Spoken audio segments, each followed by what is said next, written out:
मग तुमच्याकडे थंडी पडली की नाही? आमच्याकडे तर थंडी छान चालू झाली आहे. गुड मॉर्निंग, तेजोज लाईफमध्ये खूप मनापासून स्वागत आहे. आज छान असं डोश्याची तयारी केली होती आणि मस्त ह्यांनी मला म्हटले की तुझ्यासाठी एक स्पेशल डोसा बनवून देतो. सो उत्तप्पा आणि डोसा दोन्ही होतं आणि मस्त असा नाश्ता केला, घरातली कामं आवरली आणि त्याच्यानंतर मग भाजी निवडायला घेतली होती, कारण की मेथीची भाजी करायची होती. सो थोडीसा वेळ लागतो, त्याच्यामुळे मेथीची भाजी निवडली आणि बाकीची घरातली कामं, बाकीच्यांनी नाश्ता वगैरे सगळ्यांनी आवरला होता आणि छान असं मेथीची भाजी फोडणीला घातली आणि संध्याकाळी मस्त कडक चहा, कारण की थंडी आणि पावसाळ्यामध्ये चहा आणि खारीची जी मजा आहे ना ती कुठेच नाही आहे.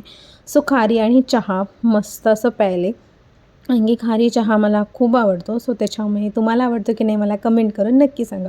आणि संध्याकाळी थोडंसं बाहेर वातावरणात फिरावं, कारण की गार थंडी चालू झाली आहे. सो मस्त टेरेसवरती राऊंड मारत होती आणि छान असा सनसेट बघून मी माझा दिवसाचा शेवट केला. सो असा होता माझा आजचा व्लॉग. कसा वाटला मला नक्की कमेंट करून सांगा. आवडला असेल तर नक्की लाईक शेअर सबस्क्राईब करायला अजिबात विसरू नका आणि एवढं पाहिलं आहे तर सबस्क्राईब करूनच जा. बाय.